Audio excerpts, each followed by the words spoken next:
जो सुन रहा है, जो बोल रहा है, जो कर रहा है वो राम है, यानी चेतना है। उस चेतना को तुम जैसे प्रकाशित करोगे वैसे चेतना तुम्हारे इस देह मन की होगी। मैं एक अणु परमाणु बनते हुए मैंने मनुष्य जन्म पाने से पहले 5 जन्म के अंदर पाया। ये जन्म ही मुझे समझा रहा है कि आपने ये वानर जन्म को पाने के वक्त ही आपने राम को जान लिया, और उसके बाद में ईश्वर ने स्वयं का रूप भी दे दिया, लेकिन वो खुद नहीं पहचान पा रहा है कि मैं मनुष्य जन्म में क्यों आया हूँ, क्यों भटक रहा हूँ इस संसार के अंदर। क्या लेना है, क्या देना है, क्या बांटना है, क्या चाहिए जगत के अंदर। इस तरह से तूने देखा वो सूर तेरे अंदर बसा हुआ, तुझे अमरता प्राप्त है। वो तेरी स्त्री, वो स्त्री तेरी जो है वो तुझे अमर प्रदान करती है। ऐसा असुर है तो, और तू कामनाओं के प्रति लगा हुआ है। अगर इसी तरह तू ये लग जाता तो वापिस सुदामा हो जाता, जो तुझे इस तरह से गरीबी नहीं भोगनी पड़ती। यही समझा रहे हैं कृष्ण और सुदामा, बार बार समझा रहे, जीकर समझा रहे हैं। लेकिन संतों की कहानी कोई जानता नहीं, शैतान की कहानी हर कोई जानता है। शैतान बोल, कौन है तू, कहाँ से आया, क्यों आया, और क्या तुझे जीना है या मर जाना है। ये तेरा शरीर अभी मैं छीन सकता हूँ, ये शक्ति है। यहाँ बैठ कर ये बता रहे हैं श्री सदगुरु शिवात्मा रामदास, उन्हें कहीं जाने की जरूरत नहीं है, परंतु ये जगत के अंदर क्रिया करने के लिए, जगत के अंदर क्रिया करने के लिए और इतिहास संसार बनाने के लिए राम, महाभारत, वेद, पुराण, ग्रंथ, धर्म, यह संसार में प्रकट होता रहा है। जो कोई सुनता है, समझता है, जीता है अपने ही अंदर, वो मन के अधीन होता है, क्योंकि उसे शरीर ने बांधा हुआ है। शरीर जब तक वो छोड़ेगा नहीं, जीते जी जब तक वो नहीं मर जाएगा, तब तक वो तो इस संसार की माया से बना हुआ है। इसलिए शरीर को छोड़ दे।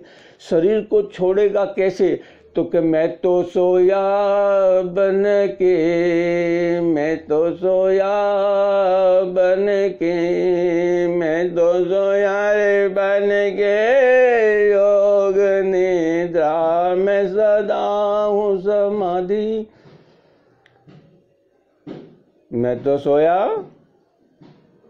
इंद्र सभा में। इंद्र सभा क्या है, ये संसार जो जगत की माया, स्पर्श, गंध,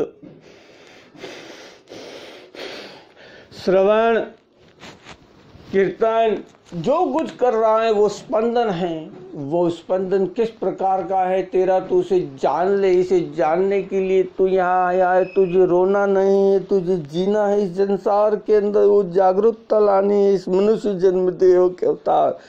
तुझे अपने आप को राम से मिलाना है। राम कहाँ है? राम हमारे अंदर बसा हुआ है, कहीं और नहीं है। श्री रामचरितमानस को पढ़ा है जिसने, सब जानता है ना। ये रावण और कोई नहीं है। हमारे शरीर के अंदर हमारा ही विकार है। बार बार समझाया जा रहा है, बार बार धोखे मार मार के समझाया जाएगा, बार बार पीटा जा रहा है, बार बार इतना कहा जा रहा है कि देख ये प्रकृति भी तेरे साथ है, मैं भी तेरे साथ हूँ। प्रकृति भी तेरे साथ है और मैं भी तेरे साथ हूँ। परंतु तू जब जान लेगा कि तू कुछ नहीं है, तब तू सब कुछ है, और जान लेगा तू सब कुछ है, तब तू कुछ नहीं है। सब कुछ क्या है? श्वास लेना मेरे हाथ नहीं है। ये तूने दिया तब मैंने लिया।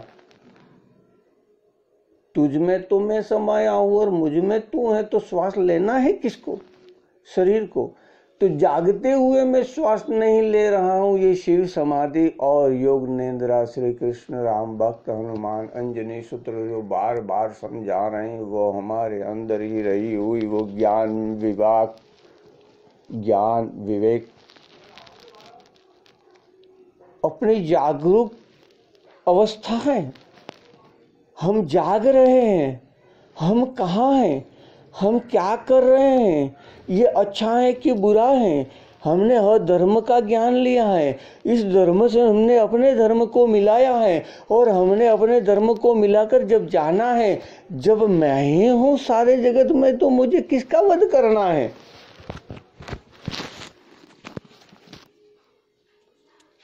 ये जगत में मैं ही हूँ, तो मुझे वध किसका करना है?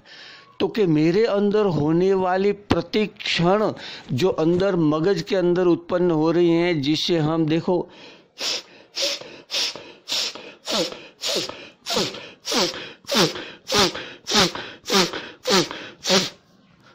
अंदर की गंदगी को बाहर निकालना है, अंदर की कचरे को बाहर निकालना है, अंदर की जो हो रही है बदी को वो बाहर निकालना है, अंदर जो हो रहे उत्पन्न हो रहे एक बैक्टीरिया उसे बाहर निकालना है।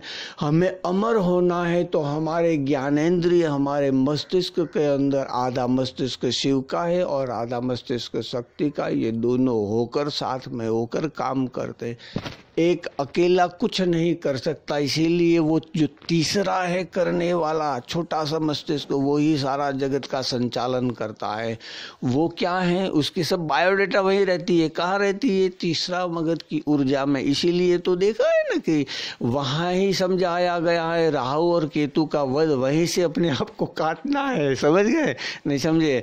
ये शरीर की जितनी काम की माया है ना, वो कटा हुआ शरीर है, उसको कौन चलाता है? विष्णु चलाता है। कैसे चलाता है? कि जैसे जैसे वो कर्म करता है, अमृत पीने के लायक है या नहीं है, उसे उसको समझाया जाता है। इसीलिए तो समझाया गया है कि वो अमृत पीने के लायक है या नहीं है, अमृत पीने के लायक है या नहीं है, अमृत पीने के लायक है या नहीं है, अमृत पीने के लायक है या नहीं है, अमृत पीने के लायक है या नहीं है, अमृत पीने के लायक है ना है। ये मनुष्य जन्म दिया जाता है, ये मनुष्य जन्म समझाया जाता है। ये मानव देह बार बार धोखे दिए जाते। देख लो, सुनाई दे रहे हैं इस प्रकृति के अंदर, देख रहा हूँ मैं, समझ रहा हूँ, देख रहा हूँ। ये मेरे लिए भी है, क्योंकि मैंने अभी तक जागा क्यों नहीं? इतनी देर से क्यों बंसी बजाई? बंसी रोज आते थे, किसी तरह से अपने सुर बजाते थे। अब वो इतने नज़दीक और इतने दूर होते चले गए। उनकी ये जो प्रकृति है, उनकी तकलीफें क्यों ऐसी बार बार हम